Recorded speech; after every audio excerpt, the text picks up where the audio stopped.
Thank you all for being here. I will try to bring that energy back, I guess. So, my name is Girish Mohile. I represent CMB, Swissco. It's an affiliate entity of CMB Regional Centers. I'm based in Mumbai, India. And today, we are going to shift gears a bit. We have talked about Qatar and Dubai. So we are not just going to shift gears, but also shifting continents as well. We are going to talk about EB5 visa, which is an investment-based visa to get permanent residency in the US. Before we begin, just a show of hands, how many of you have already heard about or read about EB5? Okay, quite a few people. So just to give you a brief, EB5 visa requires a minimum investment of 800,000 US dollars. So it depends where the project is, and we are going to deep dive. I've been given this responsibility to talk about EB5 and the benefits of US residency, and we are going to talk about EB5 visa in this particular presentation, and there are a couple of panels and presentations as well. So you're going to know more about EB5 visa throughout the day, but let's just get to the basics of what EB5 visa is all about. So as I mentioned, the minimum investment of 800,000 US dollars allows the main applicant, their spouse, and children below 21 years of age, unmarried, to receive a permanent residency once they make a qualifying investment. So what is the qualifying investment? So you need to invest in a business which qualifies you to get that visa through EB5, to get that permanent residency rather, through EB5 visa. So this particular program was established back in 1990, and the format was a bit different, along with the investment amount as well. So the investment amount back in 1990 was USD 500,000, which was the minimum amount, or 1 million US dollars, depending on where the project is. Now we will discuss as to why there is a difference between the investment amount. So it depends where the project is. If the project qualifies under a targeted employment area, now this is a technical term, you don't need to remember that, but mostly you will find that the EB5 qualifying projects are in the targeted employment area. And at that point in time, you needed to invest in your own business. And how do you get that visa actually? What is required? What is the basic minimum requirement along with the investment amount? So the basic requirement is, from a US standpoint, this is a job creation program, meaning that anyone who applies for an EB5 visa through their own business or through a regional center, they need to create 10 full-time American jobs. So we'll discuss as to how these jobs are created. But when you're investing in your own business, the expectation was that if you have your own business, you have to submit your own business plan, you have to put in your own money, of course, and then you need to create those 10 full-time jobs. So these are actual 10 jobs which were created. Now in 1992, the regional center pilot program was introduced. So that is what CMB regional centers do. So what happened, what was the change in that? So the investment amount still remained at 500,000, but there were certain entities who were designated as regional centers who were allowed to source those projects which will qualify the investors to qualify for EB5 visa. So now there can be a pool of investors who will pool in their funds, invest through a regional center into a qualifying business, and that is when they will be in a position to get the green card through the regional center program. So that is the key difference between the direct and regional center EB5 program. Now, as I mentioned, the investment amount stands at 800,000 US dollars, which is the minimum amount if you are investing in a targeted employment area. Outside of that, the investment amount remains at 1,050,000 US dollars. Second is 10 new full-time jobs, which has been in place since the beginning of the program as well. Now, third and most important thing is the investment being an at-risk investment, because this is a very common question when it comes to any kind of EB5 investment. The common question is, what is the guarantee of my green card? What is the guarantee of the return of capital? So as per the law, not just because I am saying that or a specific regional center is saying that, as per the law, the investment is required to be an at-risk investment. Now, does that mean that the investment needs to be a risky investment? No, of course not. But what this essentially means is, if I'm investing in my own business, no businessman can say that I can guarantee profit on my business? Is there anyone who can say that I can have 100% profits, I will never ever have losses in my business? No, you can be confident in your business, but that would qualify as overconfidence, right? So similar to that, it's that minimum at-risk requirement which has been inculcated in this law just to have that criterion in place where there needs to be a possibility of profit or loss. Now the funds. So where are the funds coming from? The funds need to be legitimate funds, because this is another question. Can I bring in more cash? Can I invest with my cash? No. The EB5 investment that you're doing, you first need to conduct source of funds due diligence with the help of your attorneys. So they are going to ask you questions as to where exactly the funds are coming from. So that can be through inherited property, through business, through salaries, etc. If a student is applying for EB5 visa, they probably can have gift from their parents, but the parents, of course, will need to prove where the funds are coming from. So we have already discussed the regional center versus direct investment. Now, what is the process? The process starts with, of course, source of funds and the due diligence. So whatever I am saying over here, whatever I'm going to say about CMB regional centers and the projects, every information needs to be verified. There needs to be a due diligence in place where you try to get comfortable and to try to get more information regarding EB5 process, regarding the project, regarding the regional center and the track record that they have, and also the developer that they are working with. Second is the source of funds, which we have already covered. Now what happens once the funds are in the US? So you will be investing the funds, and the attorneys are going to file something called as I-526E petition. Now again, a technical term, you don't have to remember that, but that is exactly when you're getting in the queue in your application. So I-526E petition is that first step wherein USCIS is going to be accepting your petition, your application, and they will start their due diligence process. So that is when your process or your active participation sort of stalls there, and USCIS is going to take care of the adjudication process after that. Now, once the filing is done, it takes around 1 to 1.5 years for the initial approval to come. And now there are two things which can happen. If you're already in the US, there is a concept of concurrent filing. So if you're already in the US on any eligible non-immigrant category visa, you have one additional benefit of concurrent filing, which allows the investor, along with their I-526E petition, to file for I-485, which is the adjustment of status petition. And we are going to talk about that later as well. But if you're in India, you have to go through the consular processing.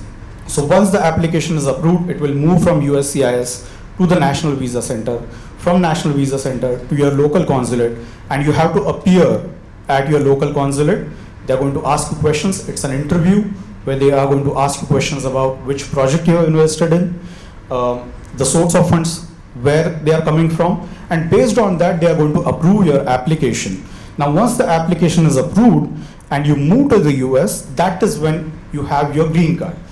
Now, this green card is for a period of 2 years, so it's conditional residency for a period of 2 years. But when you hear conditional residency, you think that, okay, what are the conditions in place? So it's a proper green card. However, the validity of that visa is for a period of 2 years. And the expectation is that you're going to shift your basis, you're going to establish your residency in the US, and also ensure that you are in the US for most of your time. Now, once you're finished with your 2 years of conditional residency, you file for I-829 petition, and that is when you're asking for the removal of your conditions. So once you file for I-829 and that is approved, that is when you have your unconditional permanent green card. So you are decoupling yourself from the EB5 petition altogether. And yes, the last part, return of capital. Now, there is a possibility that your capital which you have invested, the 800,000 US dollars, those are returned back to you. Now, why is that thing in the last that I'm mentioning? The reason that I'm mentioning this in the last is because your immigration process is running parallel to your investment process. Now, the timelines for your investment as to how long the investment is going to be there will depend on which project you have invested in, what is the loan tenure of that particular project, when is that borrower or developer repaying the loan back, and that is when we will be able to assess as to when the return of capital will happen. Now, what are the benefits of EB5 visa? Of course, you are going to get a green card, right? But what differentiates this particular green card than other green card options, right? So if you check, if you just Google, you will find that there are various visa options for the US. It's not just one option. So you have to pick and choose. You have to, it's not one size fit all. You will need to analyze, you will need to ask question to yourself as to what exactly I'm trying to accomplish if I want to be in the US, if I want to have a green card in the first place.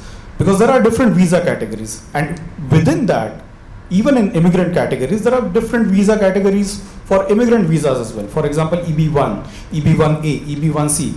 There are several criteria attached to each and every visa category. One of the most important benefit of this is you will find that this is one of the fastest routes to reach US and to get permanent residency in the US.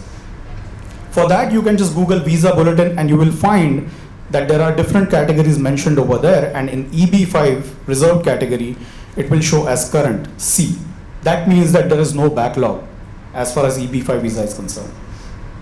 Second is residence flexibility, which means that your status in the US is not particularly attached to what you're doing over there. So once you have your green card, you can start your own business, you can employ yourself, you can study over there, your children can study over there. So you have this flexibility of travel and what you want to do in the US, both. With other visa categories, you will find that there are certain qualifications which are required, that let's say L1A visa, that if you're on L1A visa, you need to continuously show that your business is doing well, and dependent on that, your status in the US is going to be determined. Third is education, which I already mentioned. And one of the important factors within that education spectrum is if you are a resident in a particular state and you're applying for a public university, you will get the in-state tuition fees, which are quite lower than the normal fees which you will have to pay as an international student. Employment flexibility, that I already covered. Now, there is a new law in place since March 15, 2022. So whoever falls under the last category or the last queue will come through that particular queue. Starting 2022, whoever is applying right now for EB5 visa will fall under this new queue or the new law. So it's called as Reforms and Integrity Act of 2022, and it's a huge law, but I'm just going to sort of give you a gist or mention some salient features of this particular law so that it becomes easier for you to take an informed decision. Grandfathering, and what it essentially means is this particular law is in place until September 2027. Now, whoever applies before September 30th, 2026 will be grandfathered. What that means is no matter what happens to this particular law, maybe the EB5 program will get scrapped, but that will not stop USCIS from adjudicating your case as far as you are applying before that particular date of September 30th, 2026. Visa set-asides, another attractive thing about the new law. So what this essentially means is if you invest in a particular category of project, then you will have to. So if you're investing in a particular category, for example, 20% is set for rural areas, 10% is for high unemployment area, and 2% for infrastructure project. So based on that, there is a priority for rural projects, and you're essentially falling under a new queue. That's the advantage. Direct and indirect job component. So firstly, as I mentioned, with direct projects, you have to show that there are 10 actual people. With regional center, these are induced or indirect jobs. So there is a calculation in process. So if you invest X number of funds in the project, Y number of jobs are created. And within that, it depends what the timelines for construction are. So you can claim 90% indirect jobs if the construction timelines are beyond 2 years. And if the construction period is less than 2 years, then you can claim 75%. But that is something which the regional centers take care of. You don't have to worry about that. Concurrent filing. So if someone is already in the US, as I mentioned earlier, they have this particular advantage that along with their EB5 application, they are also able to file their adjustment of status application. Now that does not mean that the adjustment of status will be approved prior to your EB5 application, but it will be in queue, and along with these two, you can file for EAD, which is Employment Authorization Document, and a travel permit. So what that essentially means is even before you have your green card, you are able to have certain advantages of a green card, which is the ability to travel in and out of US freely, and also not requiring any sponsor if you're looking for employment opportunities. Now let's talk briefly about CMB regional centers. I've been told that I have to be quick, so I'll try to do that. But CMB regional centers was formed in 1997, which makes CMB as one of the oldest active regional centers in EB5 business. It was founded by Mr. Patrick F. Hogan, and he's considered as one of the pioneers in EB5 industry because he was the one to introduce a couple of aspects which are quite prevalent in EB5 industry. So first was indirect or induced job creation, which I just mentioned, the calculation and as to X number of funds invested and Y number of jobs created. And the second was the loan model. Now there is a certain key man's risk which is in EB5 industry. So you have this one guy who's running the show for years and years. What happens if something goes wrong? Who's going to manage that? So we have that covered. So Ms. Noreen Hogan is daughter of Mr. Patrick Hogan, and she runs the day-to-day operations of CMB regional centers now. Just some stats, we have 6,300 plus investors from 103 different countries. So we have ample experience. We have worked on 85 plus projects. Currently we are working on Group 86, which is the upcoming one. Another project that we have is Group 91. So by the numbers you can guess as to how many projects we have worked in. Out of all those, we have 5,300 plus investors who have received their first approval, I-526 approval, and 2,600 plus investors have received the return of capital. So they not just have their permanent green card, but also have the return of capital as well. So this is the loan model. I will quickly tell you what this means. So you will be standing over there in the left. Each investor becomes a limited partner, and that limited partner enters the limited partnership after they invest 800,000 US dollars. So each partnership can have 50, 60, 90, depending on the project size. And this particular partnership is in the business of lending funds to the borrower or the developer. So that is how the initial investment goes in as equity, and later on the group lends funds. So that is a loan to the borrower, and they are going to be the job creation entity. So they are going to ensure that the required jobs, 10 jobs per investor, are created. Once the loan is done, once the construction is done, the loan will be repaid back, and that is when you are able to have the return of capital. So this is our team. We have 50 plus team members in the US. We also have some local members. I am here in India. We have a couple of them in China, Switzerland, etc.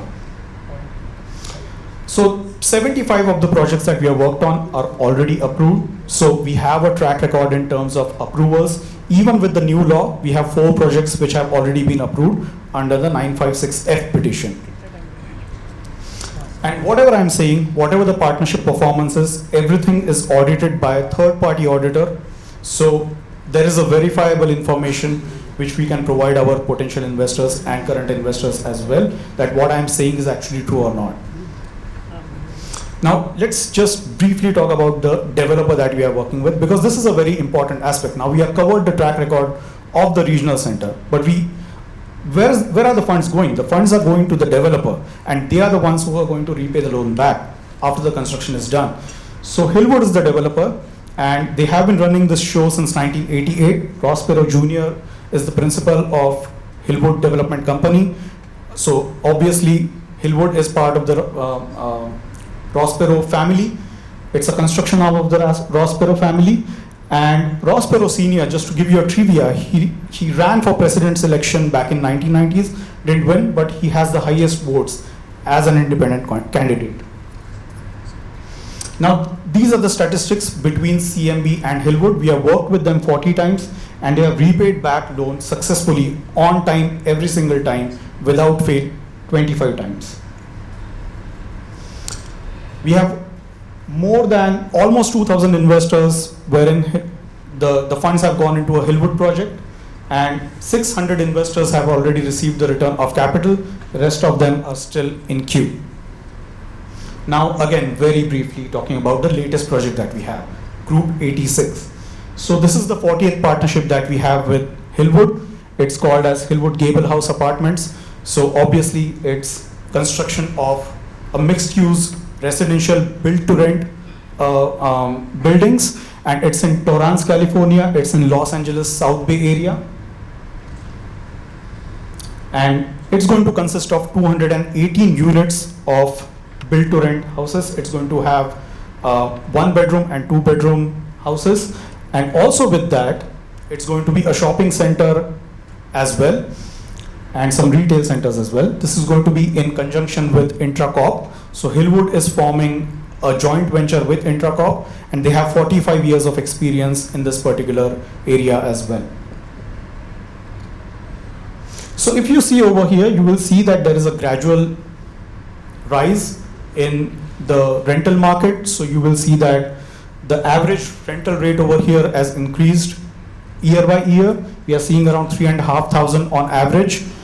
These are some of the statistics as to what the demographic looks like. The average income in that particular area is $150,000 per year. And then there are employment opportunities in that area as well. So it's a growing market, and there hasn't been a lot of construction in Torrance area since last 50 years. So there is high demand and less supply, and we think that Gable House Apartments is going to try to support that demand.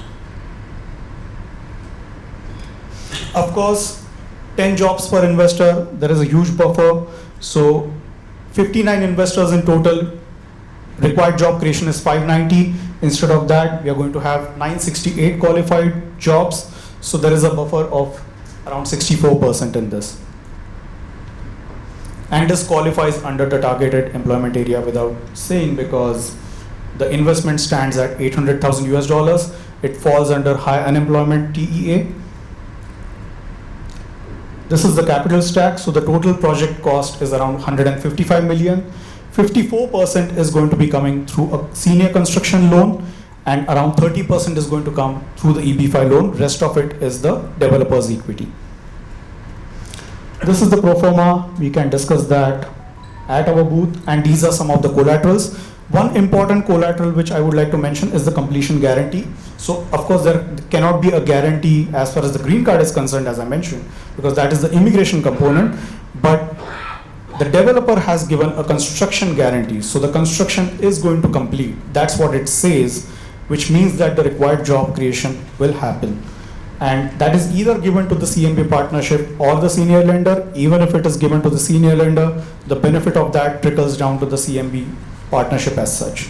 So thank you so much for the opportunity. We are at booth B02. Happy to answer all your questions in detail. And thank you so much. Have a nice day ahead. Thank you.